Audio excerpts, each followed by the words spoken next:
Hey everybody! Hi! Welcome back to the channel. Both of us here on today's video, we are headed to the National Aeronautical and Space Museum. Yes. You excited? So excited. I cannot wait to see the Wright brothers because I looked North at, Carolina. Yes, I looked First at the in flight and freedom. Yeah, you have to tell the story about all of that.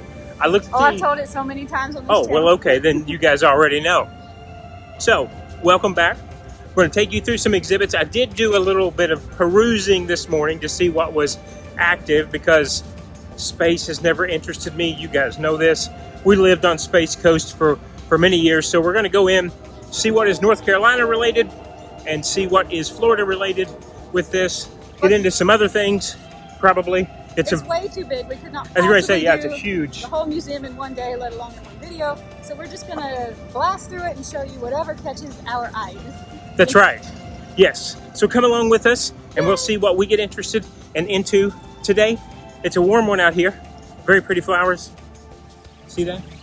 Yeah. You excited? I've been filming flowers in every video. I don't know if I've told you And that. there's food trucks. I smell food trucks. It's almost lunchtime. You do have to have timed tickets, although they are free. So ours is at 11 o'clock this morning. It is 10:51. I think it's right here in front of us. So let's get in here. Let's do this. See what we explore.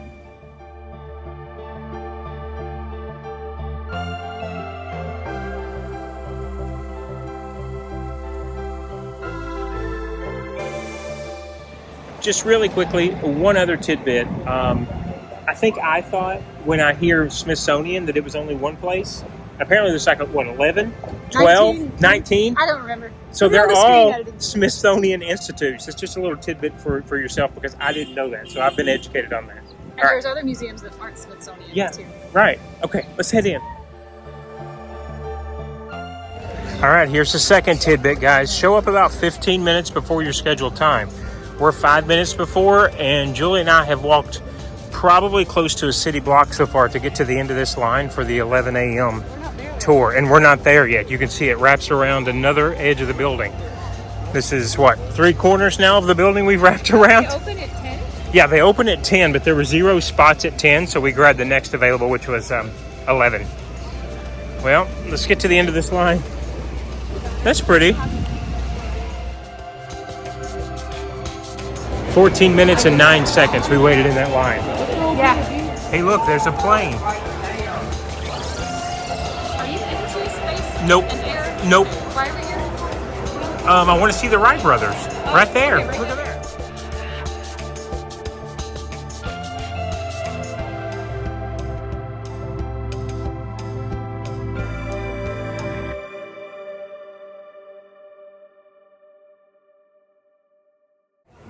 This is a display about the Wright brothers' background and their parents, where they're from.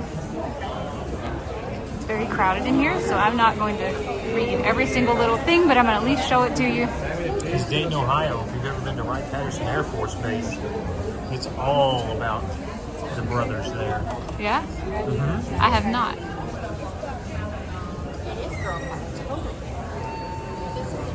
Few great figures in American history are more poorly understood than Wilbur and Orville Wright.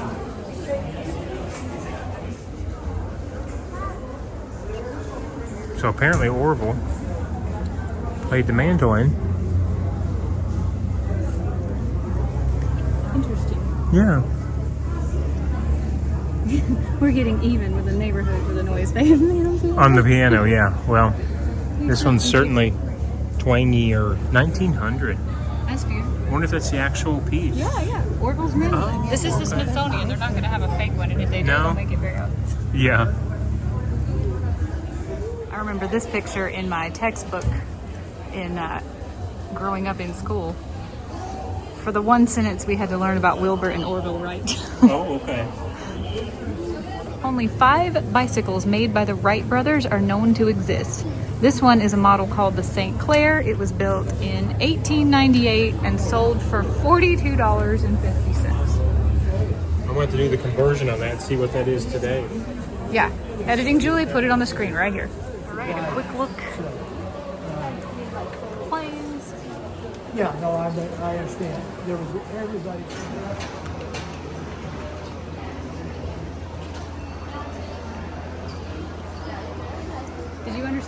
presentation. I kind of did. Yeah. So with this plane, they learned how to control the pitch, the roll, and the yaw, which mathematically, if you can control those three things, you can put a plane anywhere you want to put it.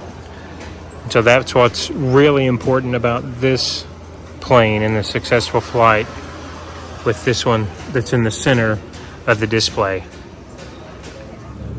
So they first learned the mechanics of what they thought was a successful flight by flying a kite that was designed the way they were going to design their glider. So that's what we see here, pre-1900.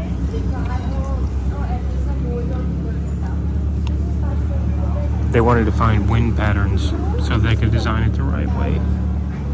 That was in 1896, it says on the display. Then in 1900, they've built the first glider that was manned but not operated. There was no mechanics on this. This one crashed. I'm not sure if this is a reproduction, but you can see on the display. Let me see if I can figure out. Jules, can you figure out, is this the one that crashed, or is this Reproduction right here. okay? Reproduction, gotcha. And there is the schematics of this glider. You see, with each passing year, the gliders got much larger. So did their mechanics. This one actually has a transmission on it from a bicycle, which again is what we see here in the middle. And it's going to be pedal driven, not gas driven. Mr. Wright has us all in his hands. What he does not know is not worth knowing. Wow. Here is the patent, the original patent from 1906. A new and useful improvement in flying machines. You see it right there. That's really neat. And of course, here is their design. And there are your inventors and the attorney, a couple of witnesses. These are tools that belonged to Charlie Taylor, a mechanic that the Wright brothers hired in 1901 to work in their bicycle shop. And he helped design the engine and did virtually all the machine work to build it. We don't know if he actually used these tools to build the plane or not, but these are some old tools. Here's a display on the rotary wing and the first gasoline engine. And I'm going to play a sound for you and let you hear this thing starting up. That apparently, I don't know if it's a recreation. It says it's an accurate modern reproduction.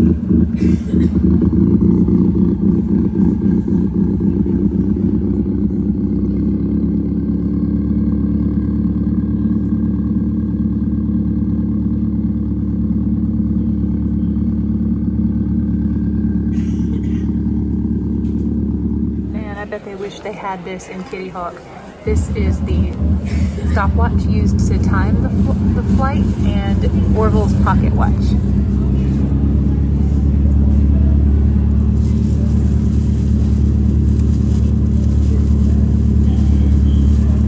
And this is a telegram that the Wright brothers sent to their father to let them know they had a successful day at Kitty Hawk. Apparently there's some mistakes in here. I'm not sure what they are though. Oh, it mistakenly says the longest flight was 57 seconds and it misspells his own name.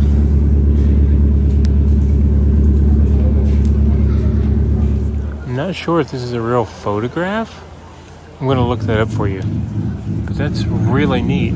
If that's actually what it looked like when they launched this off of the dune. These are medals worn by participants in the Wright brothers' home days celebrations. Because when the Wright brothers came back home from Kitty Hawk, they had all kinds of receptions, parades, concerts, and fireworks to celebrate. Wow, I really like this one. the American flag. This display is talking about all the royal families and heads of state that showed up whenever the Wright brothers were trying to fly. Number 1 is Crown Prince Frederick Wilhelm of Germany. And then number 2 is, sorry about the jumping, this ruby and diamond stick pin came from Crown Prince, the Crown Prince. I guess they're talking about Frederick Wilhelm. 3, right here, this is Wilbur discussing the finer points of flying with King Alfonso XIII of Spain. And then 4, here they are with King Edward VII of England. And here they're with Victor Emmanuel III, King of Italy. That's him, and he brought a camera. This is the first fatality. Oh, so we just stumbled upon the first fatality in 1908. Army Observer Lieutenant Thomas Selfridge was on board. Orville was severely injured and Selfridge died. Oh, wow. That right there is a piece of the propeller from the crash. And then beside it are passes to the flight trials. And this was done in Fort Myer, Florida. Shortly after the triumphant European tour and the homecoming celebrations in 1909. Wow. And here's a model of... No problems in 1909. Over several weeks, okay. the Wrights fulfilled each of the Army's requirements. Mm-hmm. The final one was to fly 10 miles with a passenger. 10 miles. This flight also served as the official speed trial. The contract offered a 10% bonus for every full mile per hour above 40. The average speed was 42.5 miles an hour, which earned them a $5,000 bonus and brought the final purchase price of the airplane to $30,000 in 1909. Wow. This one, you can see they have 2 bench seats now rather than laying down like we saw in 1903 at the one. This is an entirely new airplane. Yeah.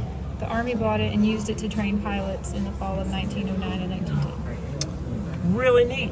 Isn't that crazy? Because, like, less than a decade later, we were winning a war with... Exactly. Yeah. And there's the flag that was on the forward elevator of the airplane.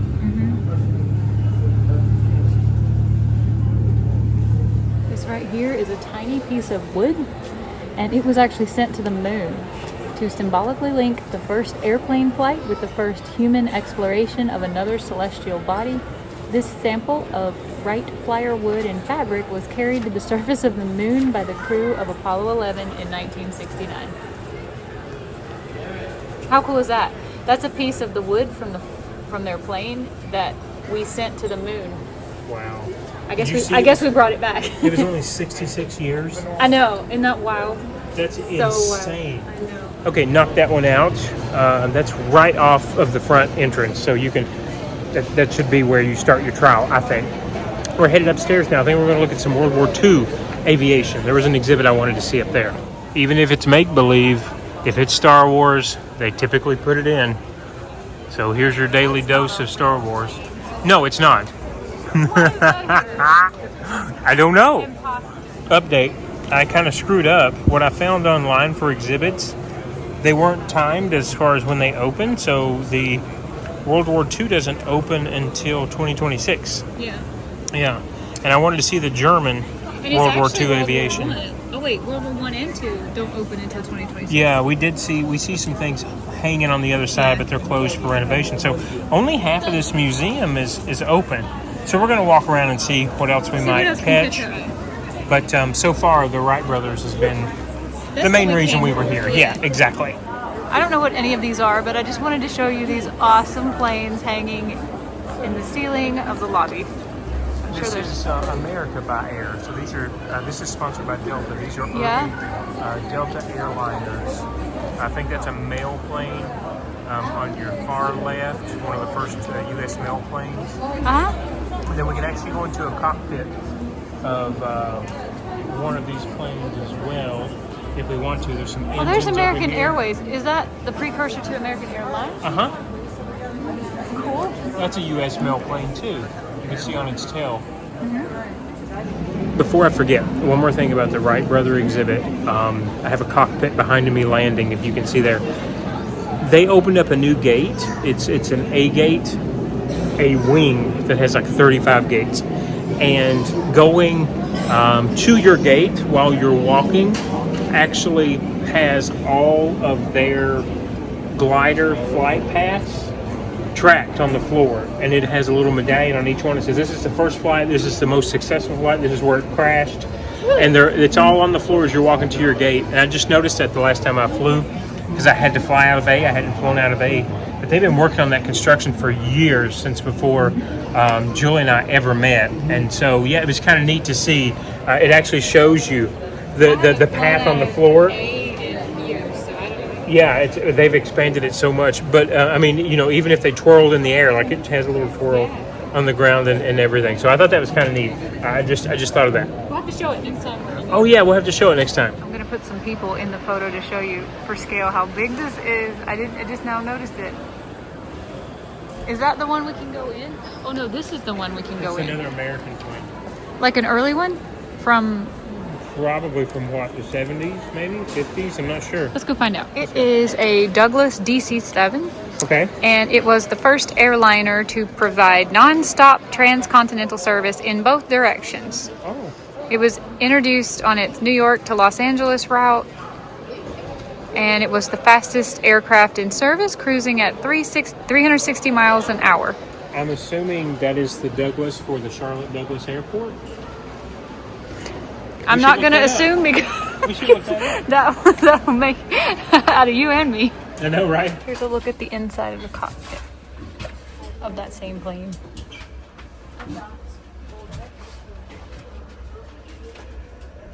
No. Did you film that cockpit I did. or that plane? It reminds me of Elvis's plane a little bit. That must have been Oh, I never saw around a that. similar time. I also wanted to update you. So Charlotte Douglas is named for a Douglas who was mayor in the late 30s in Charlotte. But it did say that was a very common misconception because Americans, you know, Eastern Hub Yeah. is now in Charlotte. So it did say it's a common mix-up. Now that you say that, I did know that it Oh, was okay. named after a mayor, but I forgot when you asked me. That's when it changed from a municipal Did you airport. learn that from your buddy Chat? My buddy Chat, yes, to an international airport. Okay, we're headed into the Nation of Speed next. Ooh, it's a real dark area in here. They do have an original Corvette, though. Look at that. 1959. Wow. It's in perfect condition.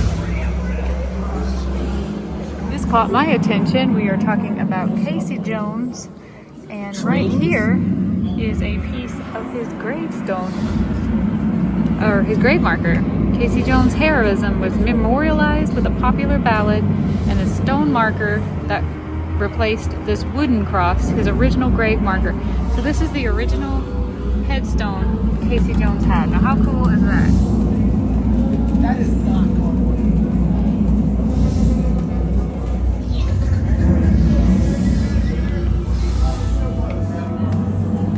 There's a lot of noise in here, but here's the Sonic Wind, number one, the rocket sled. 632 miles per hour in 5 seconds. It was done out west.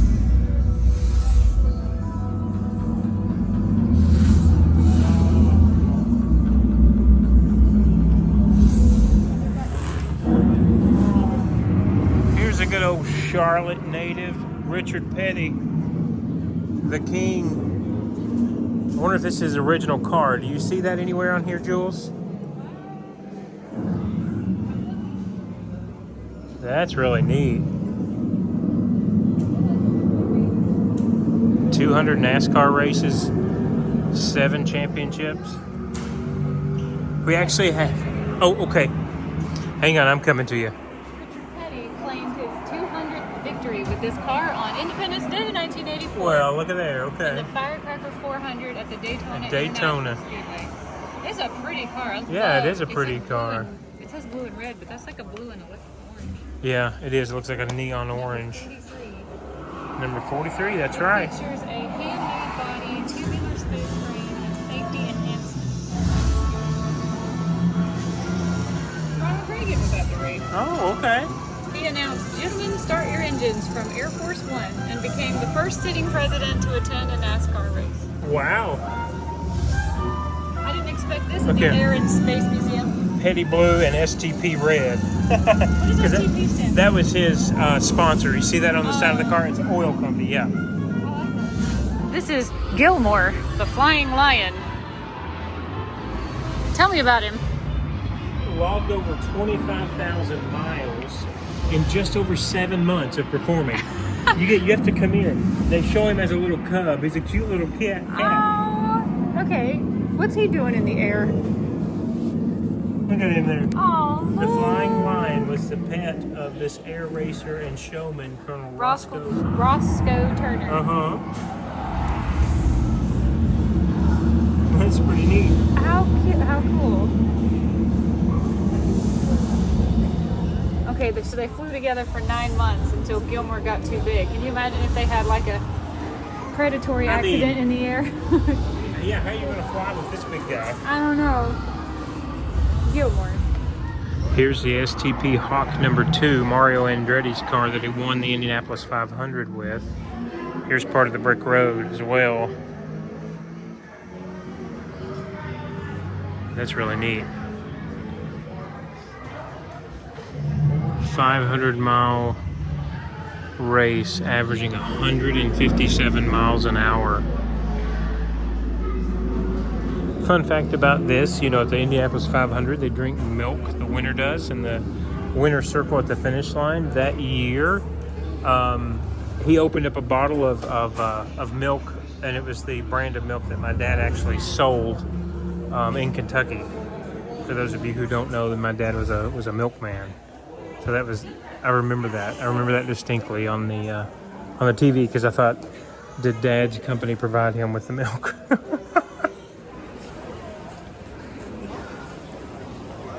I'm gonna go check out Exploring the Planets.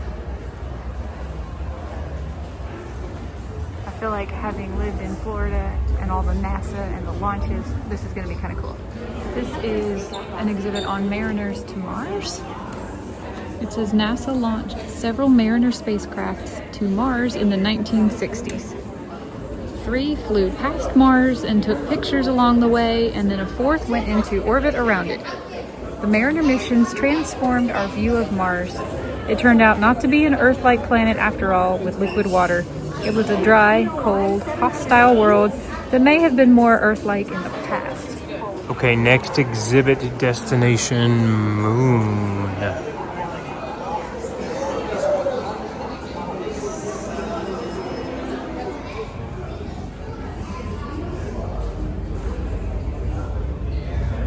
Are several types of cameras that have been sent to explore the planets.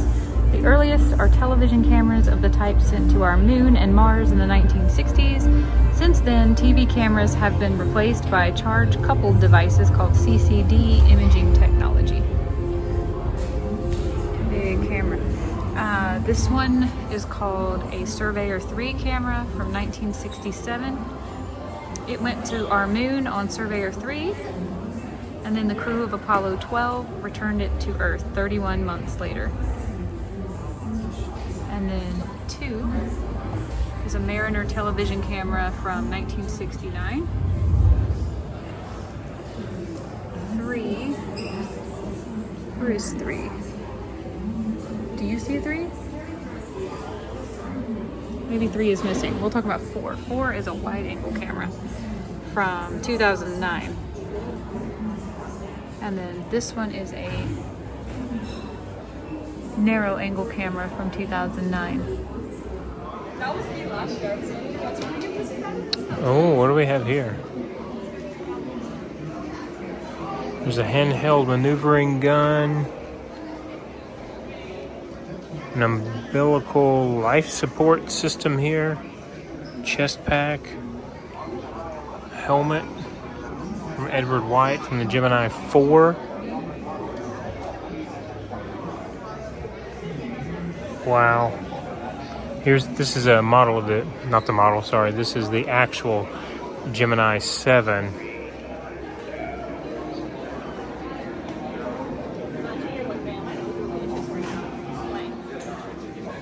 Made in the USA, mobilizing the nation, and of course, There's Canaveral.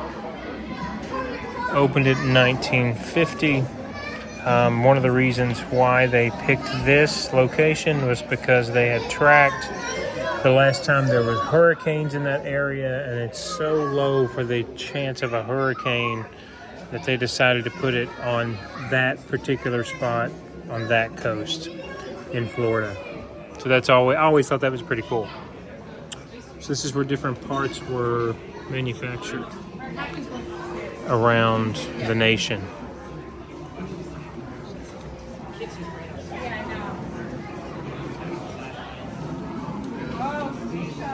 Okay, this is probably the coolest thing in here. This is Neil Armstrong's spacesuit I'm getting ready to show you on the Apollo 11.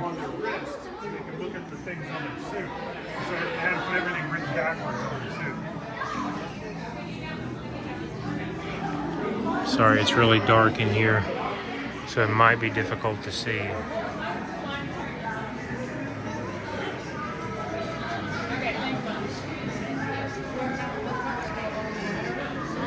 Wow.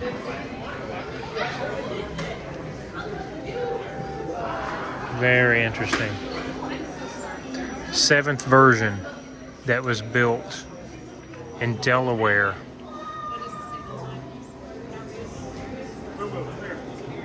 These are mapping devices used to map, like this one right here, number 1. It's a thermal mapping instrument from 1967.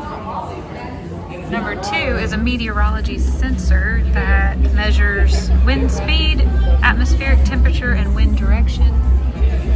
3 is a Viking landing camera.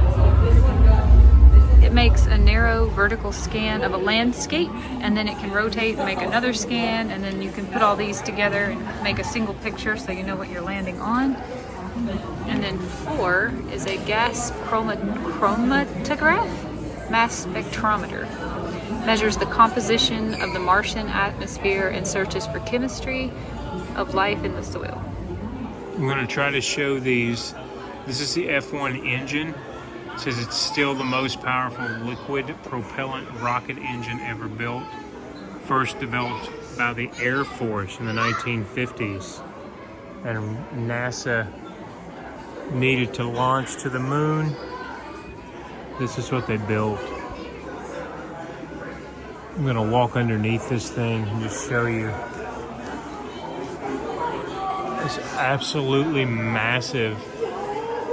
And there's no way to tell you how large this is. Wow.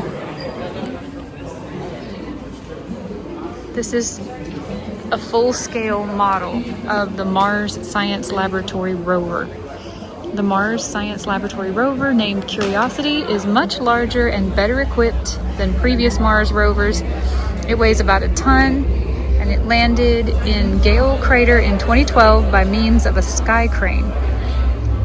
The nuclear-powered rover used 11 scientific instruments to study rock layers as it climbed a mountain inside the Gale Crater. Curiosity found sediments from former lakes and streams that could have supported bacterial life. Scientists still don't know whether life ever existed on Mars.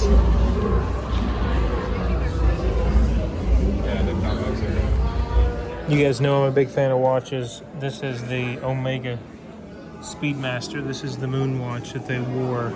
They make reproductions to this day of this watch because of the space mission. And each one of the astronauts wore this. But this one's Gordon Cooper's from the Gemini 5. Here's a camera that was used for the Mercury 1962 mission. This is the Mars Exploration Rover, a test bed.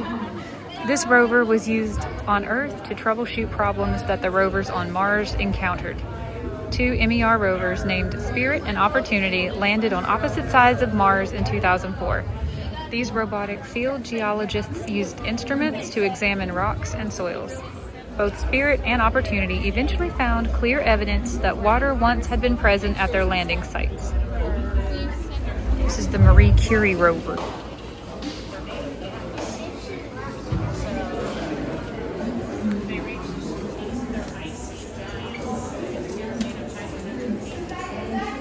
operated for 85 days.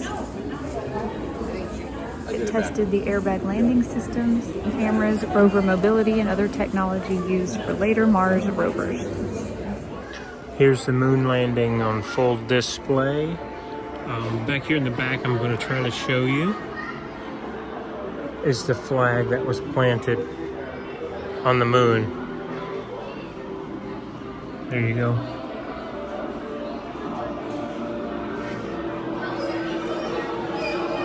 The rest of this is just a reproduction of what was used, but that is the flag.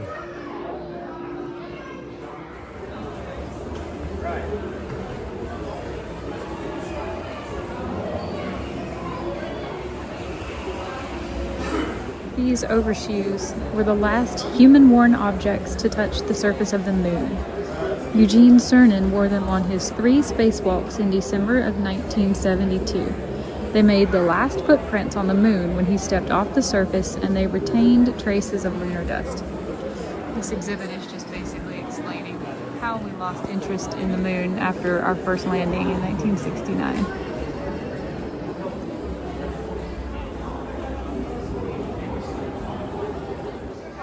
Here's the actual rock box. It's one of 2 that held the very first samples from the moon. This weighs 48 pounds. It was opened in the Special Lunar Receiving Laboratory in Houston, Texas. There's another Speedmaster Omega. Let me see whose that is. That one is Neil's. That's Neil Armstrong's there. If you'll notice, it has a nylon band much larger because it's to wrap on the outside of his space suit, not to actually be worn on the skin of the arm.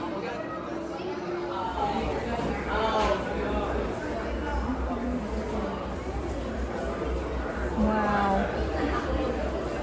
Lunar roving vehicle. A battery-powered dune buggy like this one was stored folded up in the descent on Apollo 15, 16, and 17. Unpacked and deployed on the moon, the rover could move forward and backward.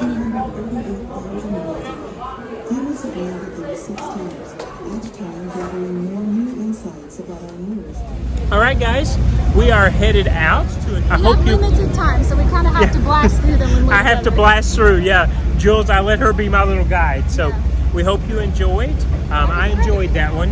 And we will see you again on another video. I looked for postcards, and they only sell them by packs of 10. So we didn't get a postcard. There won't be one in this video. Sorry about that. Shoot. Well, there wasn't any Wright Brother plane gliders. Not in the- individually. yeah, not individually. So that's the one we really wanted. Our time's a little bit limited together, so we have to kind of do the museums quickly in order to do them all. Yeah, So we do. But we will see you again. I hope you enjoyed. Have a great day. bye, everybody.